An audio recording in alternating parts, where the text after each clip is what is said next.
The helmet thing's getting a bit much.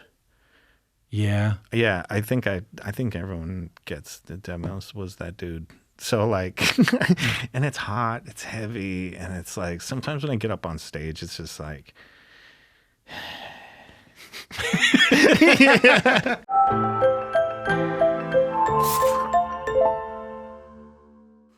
You don't strike me as a looking back kind of dude. Not really. Like I remember a lot of it. But I don't, I don't do my affirmations in the morning where I'm like, yes. I did it. Yeah. So what happens when you find this stuff out that like, it's 25 years and it's Hall of Fame stuff? Well, it's not like I'm too young, I think, I think they should have a cap of like, it should be 30-year long career or something, which is only in 5 years, I guess, from now. But I don't know. It just feels like, wow, so soon. Time's catching up. It is. It's crazy. So if anything, it's just like a big denotation of time. Yeah. But it's also like secondary. It's really cool to be, still recognized and, appreciated or whatever it is that gets you where you're at. And when it comes to these Hall of Fame-y kind of things, that I've had a pretty normal, stable career doing that, and I didn't, I'm not looking back on that thing where it's like, oh, remember those 2 years when I was like really kind of doing this really big thing and then it just kind of fell off, and it hasn't yet. Yeah. So that's pretty, I'm impressed at myself, I think, for that. I mean, it's still pretty, it's still very, very big. What are you flying out tomorrow to go to South Korea? Yeah, 11 in the morning. And then it's like a 2.5 week run, which we were talking about earlier is like the longest run I've done. Which isn't saying much because I know there's like a whole bunch of bands and musicians out there listening to them. 2.5 weeks, really? Yeah, they're going out for 3 months. Yeah, I know. I've known guys to go for half the year and not even touch home or have a home. So let's do it. Let's do some reminiscing. All right. Well, if I can remember most. All right. I think we could start with Niagara Falls. Grew up in Niagara Falls. I remember that. I was only there, for the first time, really, like this year. What's it like to grow up in Niagara Falls, where a lot of people go for the day? Oh, like transients and I guess so, like yeah. tourists and all that stuff too. Yeah. Well, it was a good, half-hour bike ride when we were kids from where I was at to get to the falls in the tourist area. And generally, kids just kind of stuck to the suburbs and stuff like that. They were not really, everybody goes down and just hangs out on Clifton Hill or whatever. And this is before the casino. The casino wasn't there when I was a kid. So it was, there was actually a theme park there called Maple Leaf Village, which was really weird. When do you get a computer? When does your family get a computer? Around. Oh, geez. I'm not looking for the day here. Yeah, I don't even know the year. I think I was probably like 9 or 8. Do you remember it? Do you remember I remember it. My dad taught computer IT at the community college back home. So I remember us having one earlier than other people and using DOS and stuff like that. Yeah, there was no graphics or anything, no pictures. Yeah, same with our first one, which was just, I think, had WordPerfect on it because my mother and my father, one of them wanted to do word processing or something like that. I don't even know. And it was locked up in my mother's room, which was probably a good call on her half because I would have probably been on that thing day and night. But I guess the logic behind that was that I could only go in during the day or when, it's not 2, 3 in the morning or whatever. What was the first thing that got you really sinking hours into it? There was this really obscure kind of programming language called Turing, but not Turing like Alan Turing. Imitation game Turing. Yeah. But it was that same kind of language. I learned to do that, and I learned to create these little melodies with the PC speaker in Turing. So that was my first make a little chip tune kind of thing. As a kid, you were doing that? Yeah. It's interesting to me that at 9 years old, when a lot of kids especially back in those days, we're not learning programming languages. You were learning and making music. Yeah, but that was not me, isolated doing that. Of course, I had my goon squad friends, and we would just go terrorize the neighborhood and skate around. And I was reading an interview before I came in that Tears for Fears, a Tears for Fears record in the house was influential in getting you into... Oh, yeah, for sure. Because my dad bought a CD player, but it was one of the big front loader, things. I don't know why he bought this, to be honest, because he's not a music guy. He never really was. I don't know. He just decided one day, like at some midlife, I got to buy a home hi-fi audio system. You know what I mean? I've never heard this guy like sit down and listen to tunes ever, you know, and then all of a sudden there's like a whole like a hi-fi system in the living room. I'm like, what the shit? Yeah. You know, like, all right. And he got roped into that Columbia House deal thing. Oh, you pay X amount of money a month. You get like 8 CDs for a penny. Yeah. You know, so he did that kind of thing. And lo and behold, he picked 8 CDs. And like, this is how you know he's not a music guy, right? It was Enter Sandman, The Best of Steely Dan, Tears for Fears, Bryan Adams. It was all over the board. You know what I mean? It's just like he threw darts at the Columbia House catalog or something. And those were the only 8 pieces of music that we had, really. So it's like the radio sucks. Nobody listens to the radio in the house or whatever.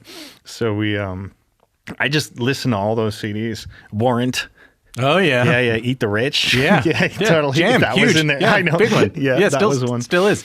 So it's all these like, I know all these like, it was always the best of. Right, so it was the best of Steely Dan, it was the best of the Doors, and the best of the best of U2. So I am so familiar with those songs; it's insane. Like even all the the C ones that you don't really hear on the radio, but he did it, and that kind of thing. So anyway, like I said, I've had so much downtime to like listen to these CDs over and over and over and over again. That the one that really like appealed to me was the Tears for Fears ones, because it was just, there was so much accompaniment to it that just wasn't, somebody beating on a drum or playing a guitar or a keyboard or something like that. There's always just some like underlying machine behind it, and that's what was just like, what is that? Okay, well, it's a drum machine. It's a synthesizer. It's a this. Okay, that's step one, and then step 2 is like, well, where do I get one? Yeah. Where do you get one? Yeah. When you're, this is when you're in Niagara Falls. Yeah. And you're... This was at a time when computers were not capable of recording music. Yeah. Much less being, like, it's insane. Like to know that in my lifetime there was a time where computers didn't exist for shit all. Yeah. Well, they did, and they handled things, but they were not household things. We didn't have them in our homes. We didn't have them in our homes. Only certain people did. And only certain people did. And the ones that we did have, just like the first time I saw an animated GIF, I was blown away. Yeah, I saw the baby dancing. And that was like the 5th generation PC from when it started. Yeah. So that was insane. So no synthesizers, nothing. None of this is around. No. Well, I mean, yeah, of course, synthesizers are around. But they weren't in Niagara Falls on your street. Exactly. Yeah. They weren't you couldn't go to Best Buy and pick one up because Best Buy wasn't a thing either. Right. And music stores sold saxophones, guitars, drum sets, and that's it. Yeah. So it really blows my mind to think that I've lived this in my time of existence. Like, just so much has changed. Yeah. For electronic music. And that was crazy. So I was right there at the, like, none of this stuff is available. I have to either like wait and hope that or these things get invented, or I have to go and start figuring out what say these guys are doing, this Tears for Fears stuff.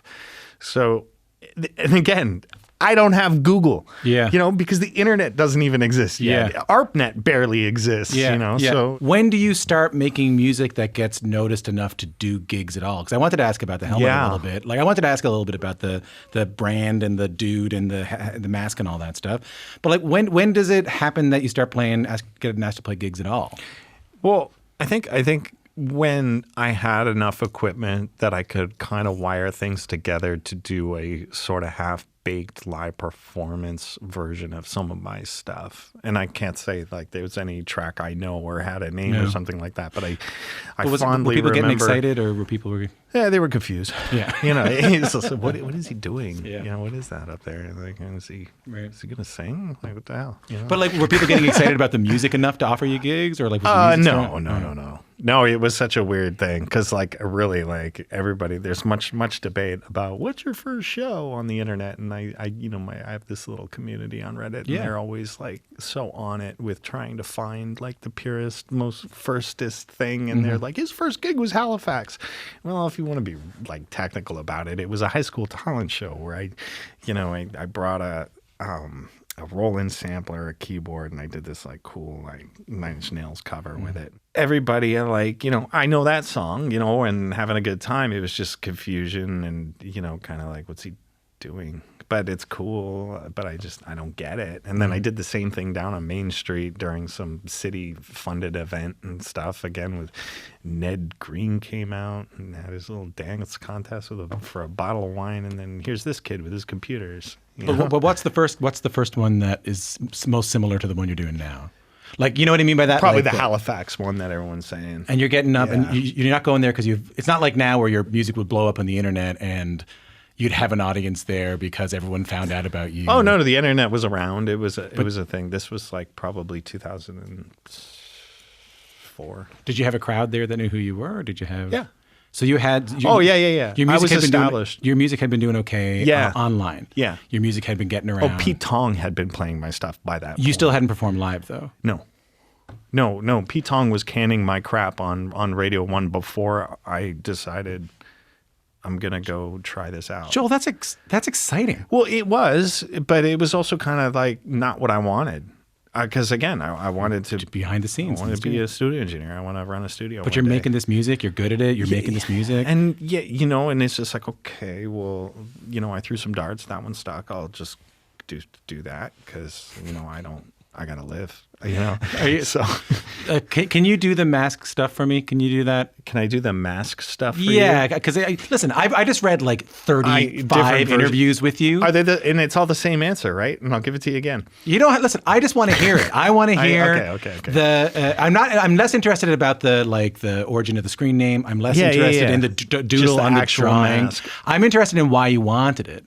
Why I wanted Why it? Why didn't you want to go up as yourself? Why did you want to wear a mask? Because everyone else was themselves. It was really weird. It's like, to me in my mind, again, like I approach dance music not from like a culture standpoint where this is something I'm really like, involved with, and I love this scene and I love this music. This was really from an observational standpoint, right? So it's you're like Jane Goodall. Like totally. I was like the Jane Goodall of the EDM, It's like, you like monkeys? They're all right. But I like learning about them, so I don't know. What do you like more, monkeys or learning about them? Right. So that's a good one. So you were like, okay, I'll do this, but but I have to look at everything, right? And so I'm looking at it, and it's DJ this, DJ that, and it's like the name, you know what I mean? And this guy, and I'm like, how come there's no Alice Cooper DJ? You know what I mean? How come there's no you know what I mean? Like, there's no Kiss DJ. There's someone who's bombastic and visual. Somebody who's really like kind of taking it off. And it's not that there wasn't. There was. There was Daft Punk, right? And shit like that was just kind of like, there in my comeuppance. And they all come from this whole like, totally isolated tribe out in France where they had their own thing. And that's where their scene developed and all that stuff too. But then it could be argued that Outer Space actually invented that, who funnily enough were also from France. You remember Outer Space? Not really, no. Okay, but and intellectually I know who they are. I don't really know their music. Okay. You would know this one song that they did just by melody alone. I can't do it, but they were a French techno band, and they only played synths, but they were masked. They wore spacesuits. I know exactly what you're talking about. You know what I'm talking about. And then the Residents. Yeah, remember those guys, the big eyeballs? Yeah, that's it. You know what I mean? This is 80s. 70s even stuff. So you're thinking, I want to do something like that. I want to do something. But I wasn't thinking I wanted to do that. I was thinking, why isn't that more prevalent in EDM? We got Gwar, for rock, and that's hilarious, and I don't think people are like, they don't have that same kind of culture like the Norwegian black metal scene in the 90s, you know what I mean? Because it's half piss take, half it's North Carolina art project, so, but it's still a great thing, and it stands out on its own. So with the DJ thing, it just became so homogenous in the sense that like all these, it's just dudes and leather jackets with the headphones and on train tracks. Yeah, doing this. Yeah. You know what I mean? So I that has kind of been in my mind. Like I say, well, I don't really enjoy dance music. That just means I don't partake. I don't pump it in my car. I don't you know what I mean? I don't look it. I don't walk it. I don't talk it. I don't breathe it. I don't get excited about it. But you love something about it. Maybe you love the community that you built. I love the process of making it.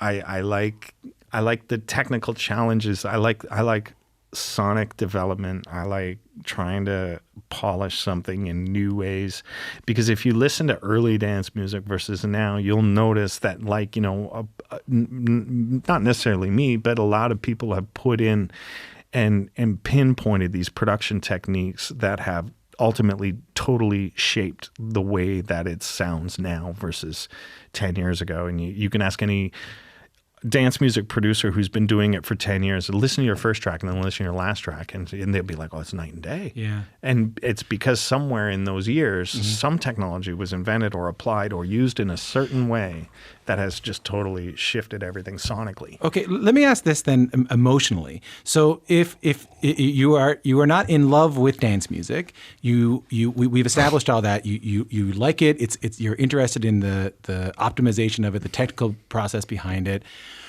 This would be fine if you got really big at government playing shows in Toronto. What ended up happening is you get called by like music magazines, by like Rolling Stone, the future of EDM. You get private jets. I mean, you still do. You get private jets. You get massive crowd. Well, I don't know. You used to.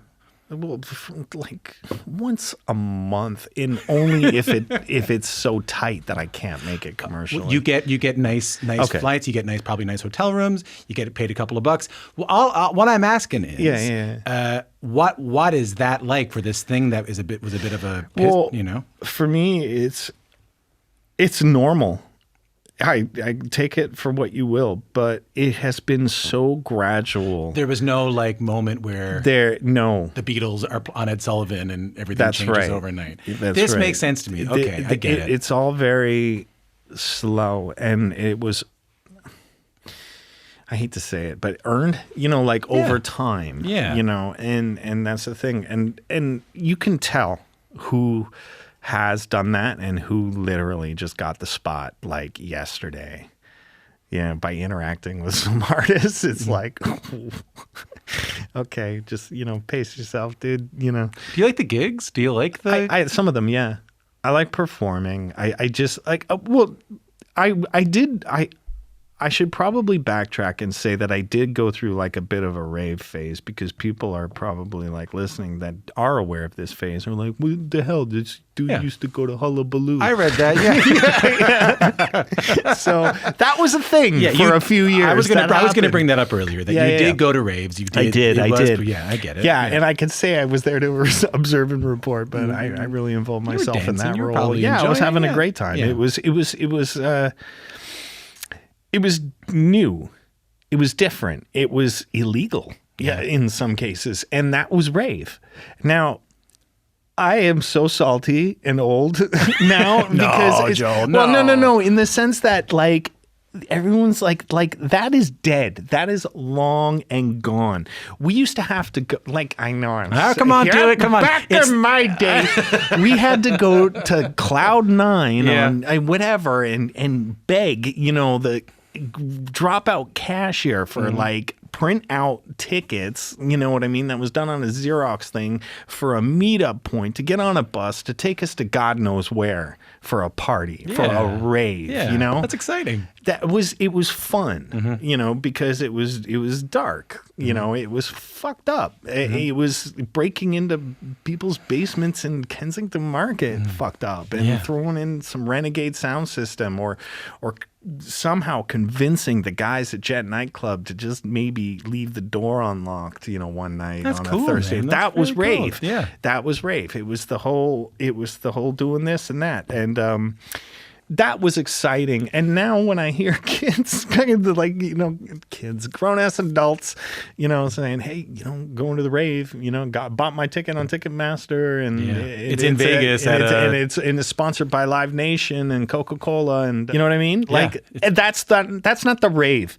That is, and I love this. I my favorite acronym for EDM is event-driven marketing. Oh, that's so funny. I know, because it's what it is, really. You know, like, and look, that doesn't take away from anyone wanting to go out and have a good time. And as I said in the introduction to you, people have had the best nights of their lives at these things. At EDC and Ultra and all these big festivals and even some smaller ticket shows and stuff like that.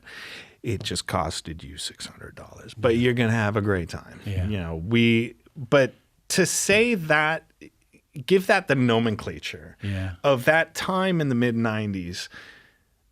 It's not the same thing. It's not the same I thing. understand. But it's still cool. It's just different. You like the performing. We got that. Yeah. You like the performing. You like the gigs. Yeah. You like getting up there wearing the helmet. I do sometimes. The helmet thing's getting a bit much. Yeah. Yeah. I think everyone gets the deadmau5 was that dude. So like, and it's hot, it's heavy, and it's like sometimes when I get up on stage, it's just like.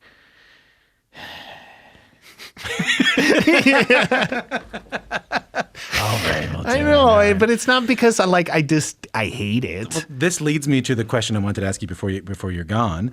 Not before you're gone, existentially, before you're gone from here and on a plane. You mean like dead? Yeah, no, I mean gone. I mean like before you're gone from the room, not gone dead. Oh, okay, got it. It sounded cryptic when I said I wanted to ask you a question before you're gone. Yeah, well, you know, you're gonna eat that, aren't we all? Aren't we all? What? Can I have your stuff? Do you want to keep doing this? I read a quote from you in your 30s, and you said this: "If I have to be wearing a fucking mouse head when I'm 50." 50, okay, yeah, all right. You thought I was gonna be 40? Maybe like technology. How old are you now?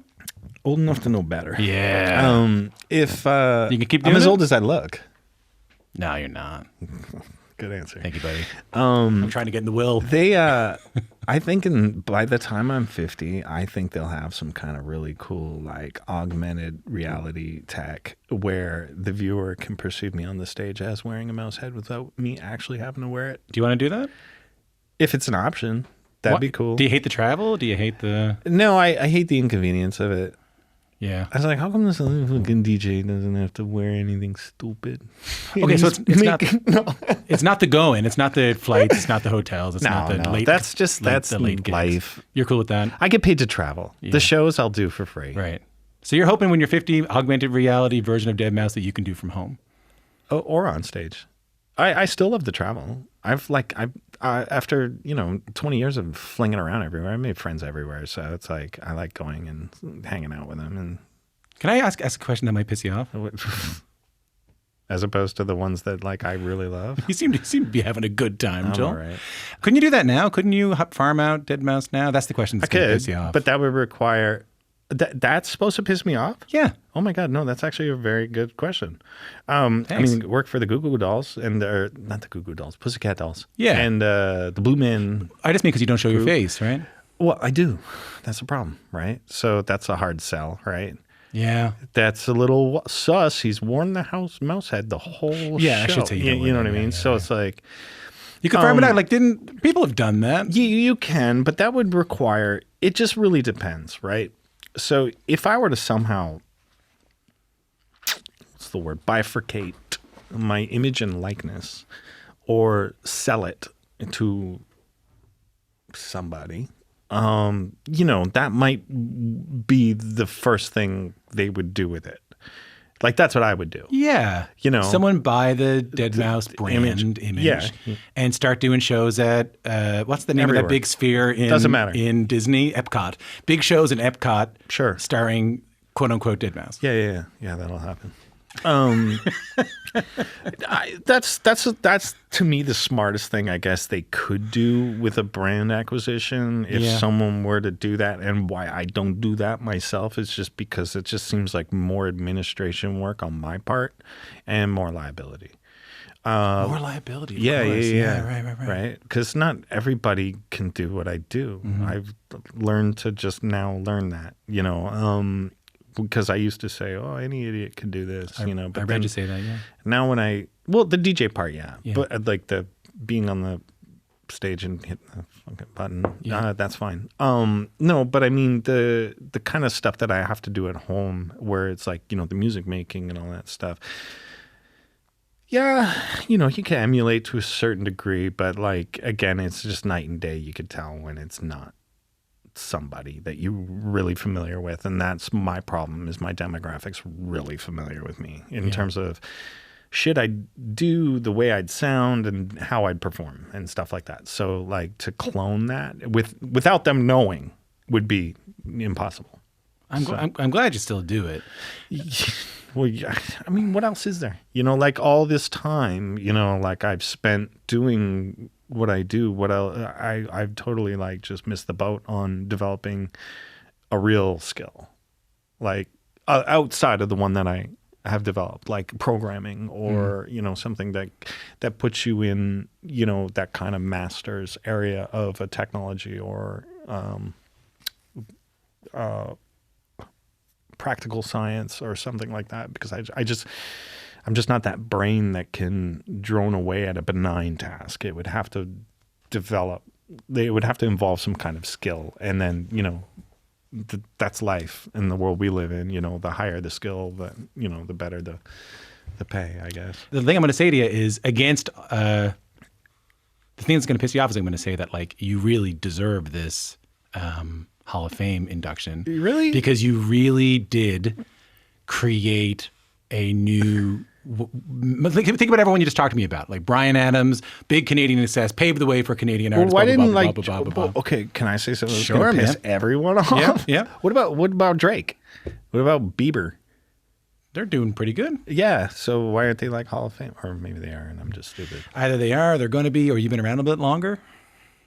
You know what? You're not wrong. I have. Yeah, you're older than Drake, and you're older than Bieber. You've been around a long time. Oh my God, I feel old. But I think you. Okay. I think you. So it's just a time thing. I hope you get the order. I hope you get the order. Did you get the Order of Canada?